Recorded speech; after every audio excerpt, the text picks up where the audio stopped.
किसी भी बिज़नेस को लेके जिससे बड़ी परेशानी है ना वो मार्केटिंग है कि हम अपनी प्रोडक्ट को सेल कैसे करें, मार्केट में कैसे जाएं। 80% लोग भाग जाते हैं मार्केटिंग पे आके।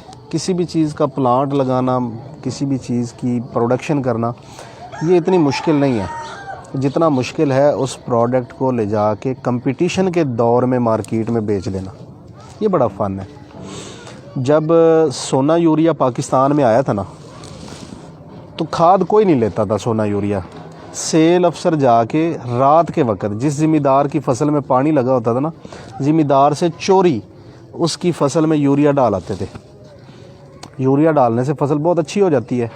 3-4 दिन के बाद जाके वो ज़िम्मेदार को पूछता था सेल अफसर, भाई तेरी ए फसल अच्छी है, ए कमज़ोर है, दी वजह की है? तो वो कहता था पता नहीं यार, पानी तो मैंने दोनों को एक ही दिन लगाया। तो वो बताते थे कि इस फसल में मैंने यूरिया डाला है आपसे चोरी, और इसमें नहीं डाला। इस तरीके से यूरिया की सेल शुरू हुई थी। बात समझ में? आज 1 करोड़ रुपया लेके जाए ना तो यूरिया की एजेंसी नहीं मिलती हमें। यानी ये आसान काम नहीं है, ये मुश्किल काम है। लेकिन ये इतना मुश्किल नहीं कि इसको नामुमकिन बना दिया जाए। जब कोका कोला पाकिस्तान में आई थी तो इसकी पहले साल में 25 बोतलें बिकी थी। आज कोका कोला की एजेंसी ले सकता है आम बंदा? नहीं ले सकता, मुश्किल है, लेकिन नामुमकिन नहीं है। ऐसे ही है। चेरी ब्लॉसम का नाम तो सुना होगा आपने? नहीं, क्रीम नहीं, पॉलिश। जब चेरी ब्लॉसम मार्केट में आई तो कोई भी ख़रीदार नहीं था। तो जिस बंदे ने चेरी ब्लॉसम बनाई थी उसने मुलाजम रखे जो दुकानों पे जाके पूछते थे, भाई चेरी ब्लॉसम है? वो कहते थे नहीं। वो कहते थे अगर तेरे पास चेरी ब्लॉसम नहीं है तो तेरे पास है क्या? तो रखा क्या? तू कैसा दुकानदार है, तेरे पास चेरी ब्लॉसम ही नहीं है। वो हर रोज़ एक दो बंदे आते दुकानदारों के पास, यही पूछते। अब दुकानदारों का माइंड बन गया यार चेरी ब्लॉसम कोई अच्छी चीज़ है। कस्टमर आते हैं, पूछते हैं और साथ में ये भी कहते हैं तू चेरी ब्लॉसम नहीं रखा, तेरा क्या की है?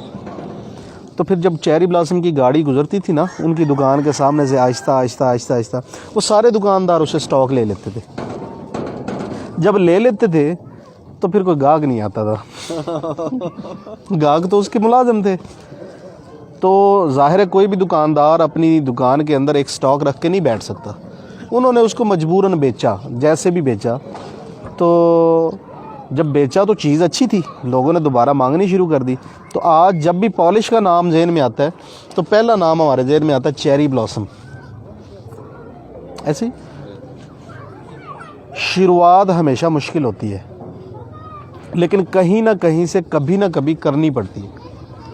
नया बंदा जब भी प्रोडक्ट मार्केट में लेके जाता है ना, उसके जहन में बड़े ना सुहाने ख्वाब सजाए होते हैं उसने, वो टूट जाते हैं कि मैंने जनाब ये चीज़ बना ली, अब मैं इसको बेचूंगा, अब मैं लखपति हो जाऊंगा, फिर मैं करोड़पति और फिर मैं अरबपति हो जाऊंगा। होते हैं, ये नहीं कि होते नहीं, लेकिन यार एक प्रोसेस का नाम है ना। अब मैं मिसाल के तौर पे मैंने ये कप बना लिया है और मैं जाता हूँ दुकानदार के पास कि भाई मेरा कप रख लो। दुकानदार पूछेगा भाई तेरा नाम की है, तू कित्थों आया है? ना वो मुझे जानता है ना वो मेरी प्रोडक्ट को जानता है। वो हमारे से प्रोडक्ट ले लेगा? नहीं लेगा ना। लेकिन अगले हफ्ते सेम डे हम फिर जाते हैं, अस्सलाम वालेकुम जी, मेरा नाम शाहिद है और ये मैं कप बेचता हूँ। तो उसको याद आ जाएगा यार ये बंदा तो पिछले हफ्ते भी आया था। बात समझ नहीं मेरी? पहले वो हमें जानता ही नहीं था, उसके पास रोज़ाना बंदे आते हैं, वो भूल जाता है। जब आप सेम डे अगले हफ्ते उसके पास जाते हैं तो अब आपने उसको याद करवा दिया कि मेरा नाम क्या है और मैं क्या काम करता हूँ। प्रोडक्ट उसने आपसे फिर भी नहीं लेनी, लेकिन आपने याद करवा दिया। जब आप तीसरे हफ्ते और सेम डे उसी के पास जाते हैं और जाके कहते हैं अस्सलाम वालेकुम, तो फिर आपको ये कप दिखाने की ज़रूरत नहीं। उसको पता है कि आपका नाम शाहिद हुसैन जोया और आप कप बेचते हैं।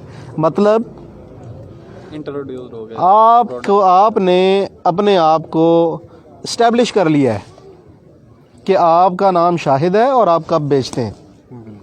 अब आपको ये कहने की ज़रूरत नहीं है। तीसरे हफ्ते 20 से 25% दुकानदार कहते हैं अच्छा यार तो यार रख जा 6 कप, ये वेक गए तो मैं तेनों पैसे दे देंगा। मतलब आप दुकान में घुस गए हैं, आपने अपनी जगह बना ली है, आपने बार बार जाके लोगों के जहन में लोगों के दिल में या दुकान में जगह बना ली है। इसको कहते हैं again and again, again and again, बार बार जाएं, बार बार जाएं। जब आप चौथे हफ्ते जाएंगे तो जाके क्या कहेंगे? पैसे ही मांगेंगे ना जी। कप दे गया था जी आपको पिछले हफ्ते, वो जो बिक गए उनके पैसे दे दें, जितने बिक गए पैसे ले लिए और रख दिए। ये क्यों हुआ? क्यों आपने पहले पैसे ले लिए, पहली सेल उठा ली उस दुकानदार से? क्योंकि आप बार बार जा रहे थे उसके पास। मार्केटिंग का पहला रूल ही यही है, अगेन एंड अगेन जाएं, कभी भी मिस मत करें। हमारा सेलमैन गलती क्या करता है और कहाँ पे करता है पता है आपको?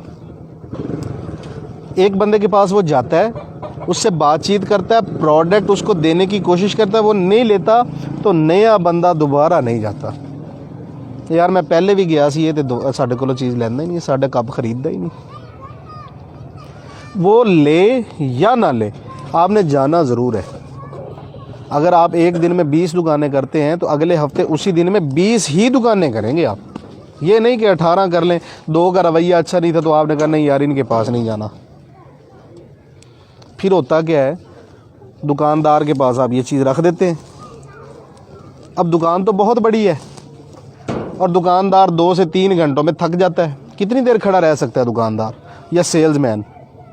फिर वो एक जगह पे या खड़ा होता है या बैठता है। जब वो बैठ जाता है तो फिर उसकी कोशिश होती है और आदत भी होती है कि जो चीज़ें नज़दीक पड़ी है वही बेच दे। कप बेचना है ना, मेरा कप ये है तो किसी और का कप ये है, ये दूर रखा हुआ है, ये नज़दीक रखा हुआ है। जब कप लेने के लिए कोई आ गया ना गाहक, तो उन्हें कहना यार है बड़ा अच्छा है ले जा। क्यों? ये तो ऐसे उठा के ऐसे देना ना है, ये उसको उठाने के लिए ना ऐसे होना पड़ता है। ये वो चीज़ ज़्यादा बिकती है जो उसके नज़दीक पड़ी है, उसकी दस्तरस में है, उसकी छतर छाया में पड़ी है, उसके बाजुओं के नीचे पड़ी हुई है। ये चीज़ ज़्यादा बिकेगी। इसको कहते हैं एक्सेसिबिलिटी, कि दुकानदार की एक्सेस में पड़ी हुई है कोई चीज़। तो हमेशा जो भी चीज़ आप बेचना चाह रहे हैं वो दुकानदार के नज़दीक रखें, ज़्यादा बिकेगी। हमेशा ऐसे होता है।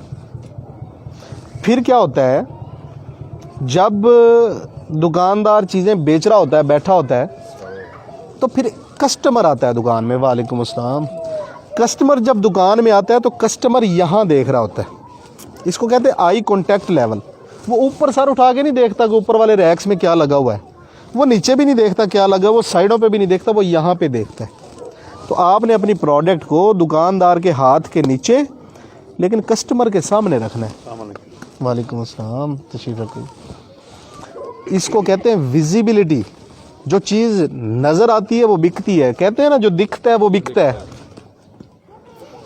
कप है, दुकानदार के हाथ के नीचे भी पड़ा है, खा वो पीछे पड़ा है, खा वो आगे पड़ा है, खा लेफ़्ट राइट पड़ा है, वो नज़र भी आ रहा हो उसको। अब जो देखने वाला ना उसके पास चॉइसेस है महदूद। जो चीज़ें नज़र आ रही, ये कप पड़ा है इसके साथ, फिर मेरा कप है, फिर मेरा कप है, फिर मेरा कप है, 4-5 कलर में, वो इन्हीं में से एक चीज़ उठाएगा ना। वो दूर जाके कॉर्नर में पड़ी हुई चीज़ को ना देखेगा ना उठाएगा। ठीक है, एक्सेसिबल भी रखना है और विजिबल भी रखना है। अब एक चीज़ है, दुकानदार जब कहीं भी किसी भी चीज़ को अपने रैक में रखता है तो वो जब उठा के देता रहता है तो वो चीज़ ख़त्म हो जाती है, रैक खाली हो जाता है। जब रैक खाली होता है तो दुकानदार उस रैक को भरता है। अगर तो आपकी प्रोडक्ट पड़ी है तो वो उठा के आपकी ही प्रोडक्ट रखेगा, लेकिन अगर आपकी प्रोडक्ट नहीं पड़ी तो वो इस रैक को खाली नहीं रखेगा, कोई और लगा, वो इसको, ये तो ख़त्म हो गया, वो इसको उठा के यहाँ रख लेगा। अब ये बिकना शुरू हो जाएगा। आपकी प्रोडक्ट का यहाँ होना, इसको कहते हैं अवेलेबिलिटी।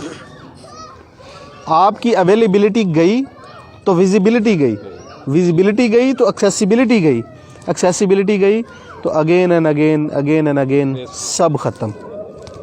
आपकी प्रोडक्ट हर वक्त दुकान पे मौजूद होनी चाहिए, वो विजिबल होनी चाहिए यानी नज़र आनी चाहिए, वो दुकानदार की एक्सेस में होनी चाहिए यानी उसके हाथों के नीचे रखी होनी चाहिए। वो चीज़ें ज़्यादा बिकती हैं। सेल्समैन का रवैया बड़ा मैटर करता है। हमारे सेल्समैन क्या करते हैं, मोटरसाइकिल पे हो, कार पे हो, कैरी डब्बे पे हो या वो पिकअप पे हो, हमारे अब मैंने अक्सर देखा है, मोटरसाइकिल वाला आया, दुकानदार के सामने मोटरसाइकिल रोकी है, हाँ चाचा नहीं, चलो जी, ये क्या हुआ है चाचा नहीं, और गया। तो भाई बाइक खड़ी करो, नीचे उतरो, अस्सलाम वालेकुम चाचा, अस्सलाम वालेकुम भाई, क्या हाल है छोटे भाई, क्या हाल है बड़े भाई, आप ठीक हैं, तबीयत से ठीक है, अच्छा वो आपको आज चाहिए, कब चाहिए, कुछ सेल हुए हैं कब, नहीं यार आज तो सेल नहीं हुई, अच्छा मैं स्टॉक को सीधा करके रख देता हूँ, कब थोड़े टेढ़े हुए पड़े, मट्टी आई पड़ी है, अपने स्टॉक को उठाएं, कपड़ा मारें, सीधा करके रखें, ना दें स्टॉक उसको। 2 मिनट 4 मिनट 5 मिनट दुकानदार के साथ गुजारें, बातचीत करें। बातचीत करने से क्या होता है, अनजानापन जो होता है ना, जिसको हम कहते हैं खौफ जो होता है, वो ख़त्म होता है, कुर्बत बढ़ती है। जब कुर्बत बढ़ती है, तल्लुकात बढ़ते हैं, अच्छा इंप्रेशन पड़ता है, तो सेल्स बढ़ती हैं। लिहाजा कभी मत ऐसा करें कि गाड़ी दूर ही रोकी, मोटरसाइकिल दूर ही रोकी, हाँ चाचा, हाँ भाई, नहीं। जब भी बात करें तमीज़ से करें, अगले बंदे का नाम लेके करें। जब इतने सारे लोग बैठे होते हैं ना, जब मैं कहता हूँ ना बशीर भाई क्या हाल है, बशीर भाई को फील होता है अंदर से, गैर महसूस अंदाज से, कि यार मुझे रिस्पेक्ट मिली है। मैं कहूँ हाँ जी क्या हाल है, ठीक है यार, वो सामान लेना है, ये एक अलग चीज़ है।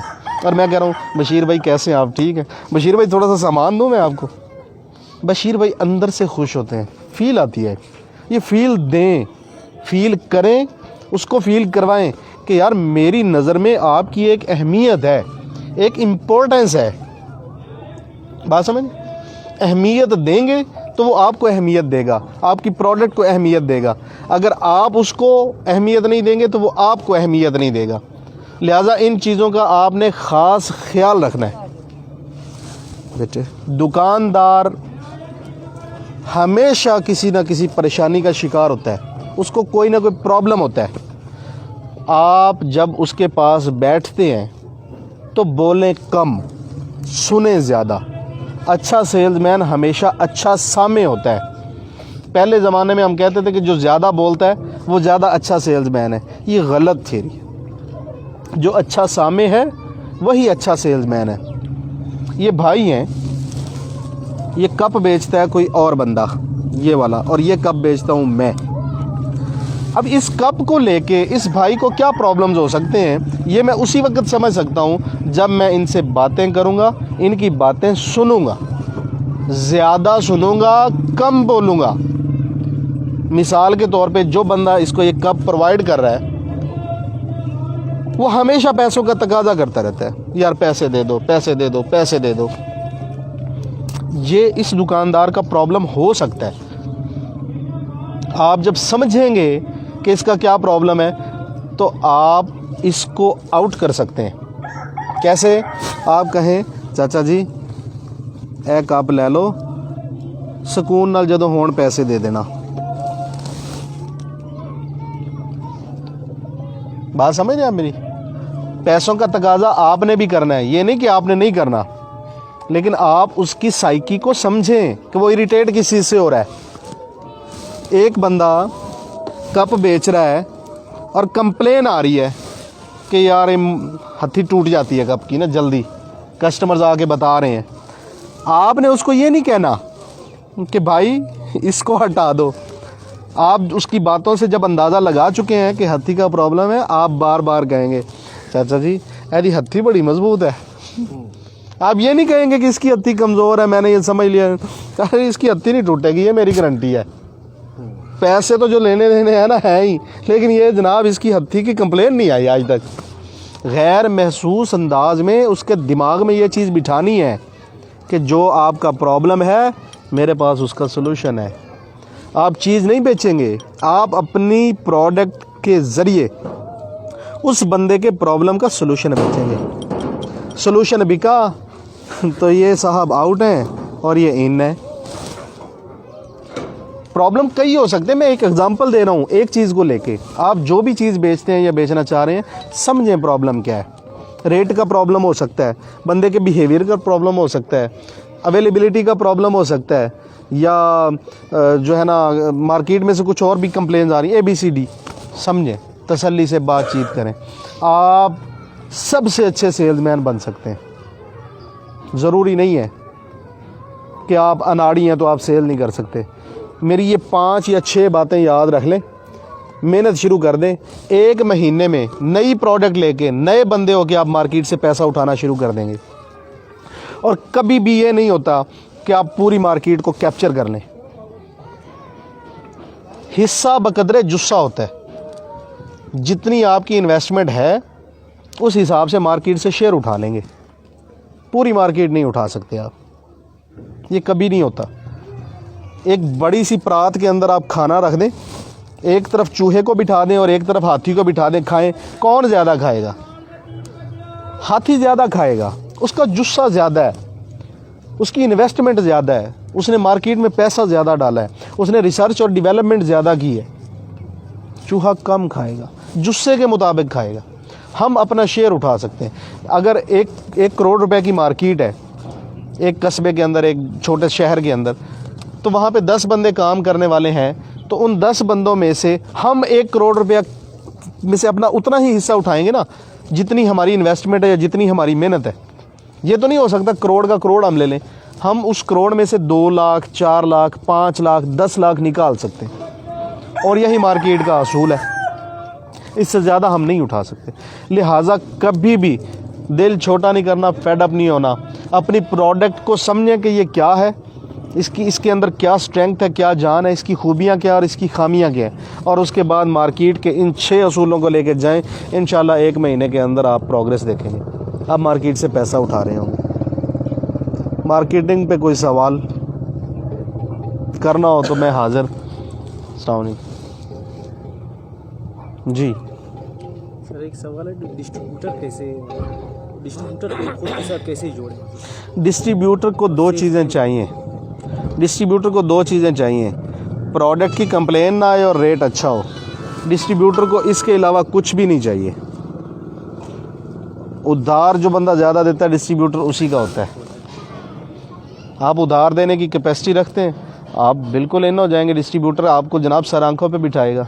अगर आप उधार नहीं दे सकते तो डिस्ट्रीब्यूटर आपको लिफ्ट भी नहीं करवाएगा।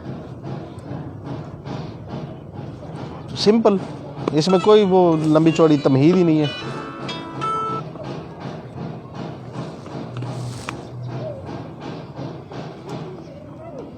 पहचान किवें की जा सकती डिस्ट्रीब्यूटर की कि ਅਸੀਂ ਉਹਨੂੰ ਉਧਾਰ ਦੇ ਰਹੇ ਹਾਂ ਤੇ ਮਾਲ ਸਾਨੂੰ ਮਸਲਨ ऐसे डिस्ट्रीब्यूटर कदे भी पैसे नहीं रखता किसी दे।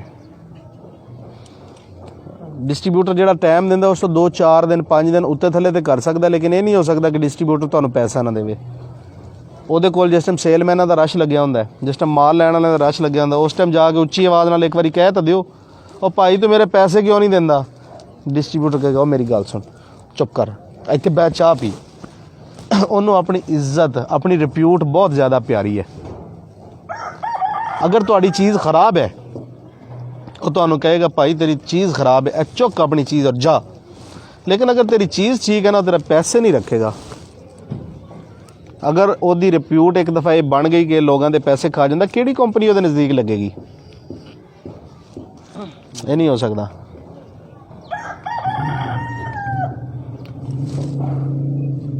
तुहाडा कोई सवाल?